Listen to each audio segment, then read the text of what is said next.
नमस्कार, बहुत स्वागत आपका। मैं हूं आपके साथ राधिका चौधरी और आप देख रहे हैं आज के मेहमान। आज के मेहमान हमारे साथ अलग अलग मेहमान होते हैं और अलग अलग जगहों से होते हैं, तो बातें भी हम उन्हीं जगहों से करते हैं। आज हमारे साथ राजस्थान से वाइस चांसलर जुड़ेंगे, यानी कि गंगा सिंह महाविद्यालय से जुड़ेंगे, बीकानेर से।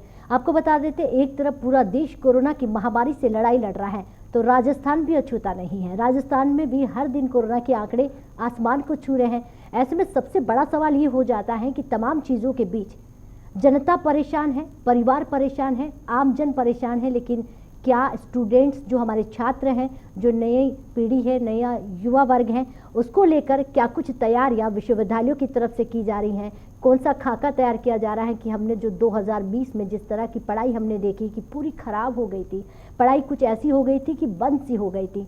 सबसे बड़ा महत्वपूर्ण ये हो जाता है कि परिवार वालों के लिए चिंता हो जाती है। उस पर तमाम बात रखेंगे। हमारे साथ वाइस चांसलर जुड़ गए हैं, सीधा उनसे जुड़ेंगे और सवाल पूछेंगे। कुलपति जी हमारे साथ हैं। पहले तो बहुत बहुत स्वागत विनोद कुमार जी। सीधा आपसे पूछेंगे कि राजस्थान की चर्चा करेंगे और कोरोना को लेकर करेंगे। पहला सवाल आपसे है, कोरोना के हाल है राजस्थान में, आप रहते हैं, सब कुछ ठीक है? कोरोना बात करें आपके घर तक, विश्वविद्यालय तक तो नहीं पहुंचा? नहीं राधिका जी, ईश्वर की कृपा से अभी तक विश्वविद्यालय में कोरोना नहीं आया है। न पिछली बार आया था न इस बार आया है, क्योंकि ये विश्वविद्यालय कोरोना को लेकर के बहुत ही जागरूक है। और हमने जो कोविड गाइडलाइंस हमको राजस्थान सरकार ने दी है, उसके हिसाब से अभी हम केवल 40% कर्मचारियों के साथ और बाकी का वर्क फ्रॉम होम कर रहे हैं। और बच्चों के लिए जो है वो ऑनलाइन क्लासेस घर से वो अटेंड करेंगे, और उसकी व्यवस्था हमने यहाँ पहले से ही कर रखी थी, जो आज से हमारी ये व्यवस्था शुरू हो गई है। ठीक है, आपने पहले ही जड़ी बूटी दे दी है कि कम से कम राजस्थान के महाराजा गंगा सिंह विश्वविद्यालय तक कोरोना नहीं पहुंचे, नहीं तो कुलपति साहब आपको लड़ाई लड़नी पड़ती है। अच्छा, सवाल जी, क्योंकि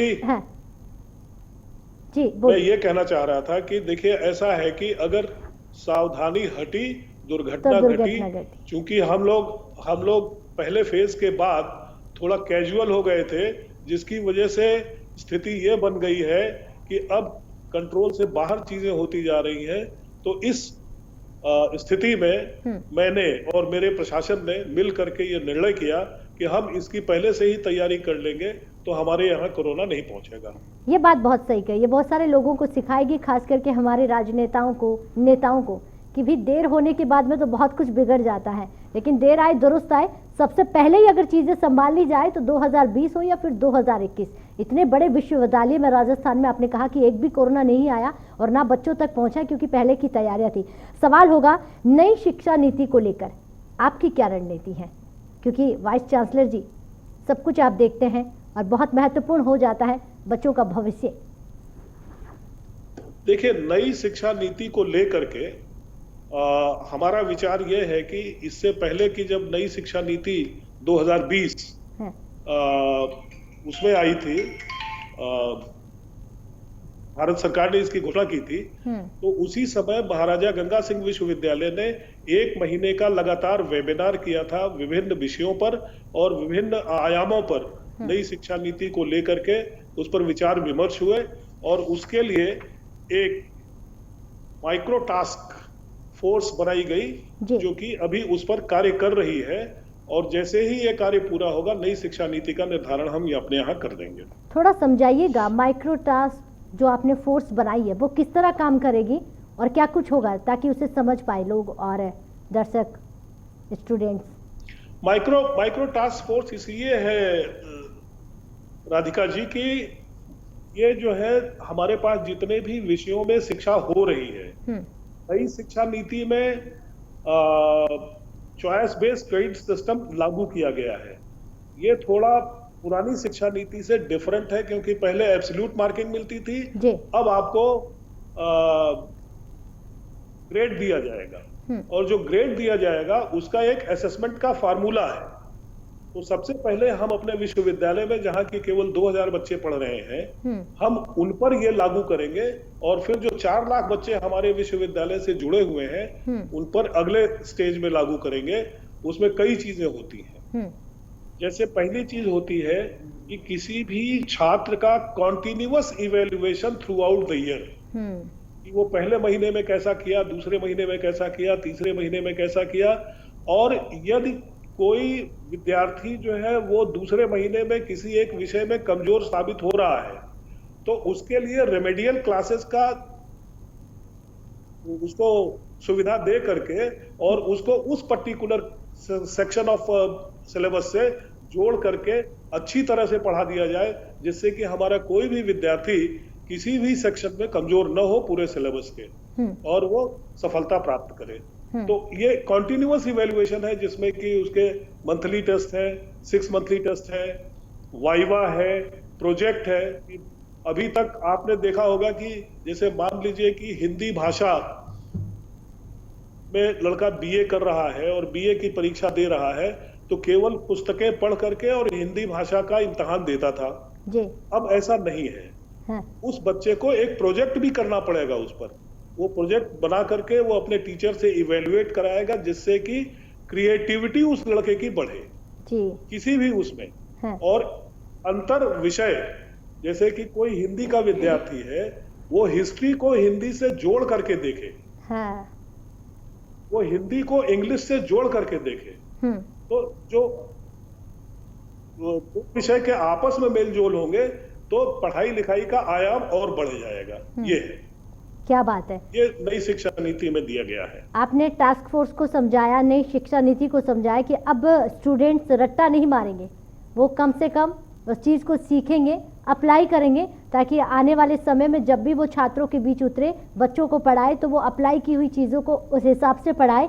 और कहते हैं स्मार्ट वर्क बहुत ज़रूरी है हार्ड वर्क के साथ। लेकिन यहाँ पर आपसे जानना चाहूँगी वाइस चांसलर जी, जब बात हम कोरोना की कर रहे हैं, इस कोरोना काल में वर्तमान में जो स्थितियाँ बनी हुई है वो किसी से छुपी हुई नहीं है। ऐसे में आप अध्ययन को कैसे जारी रखेंगे, किस हिसाब से सारे काम करेंगे, कैसी रणनीति है? देखिए, इस समय जो है ना, इंफॉर्मेशन एंड कम्युनिकेशन टेक्नोलॉजी, जिसको कि आप इंफॉर्मेशन टेक्नोलॉजी कह सकती हैं जी जी, इसका प्रयोग हम कर रहे हैं अपनी शिक्षा नीति में।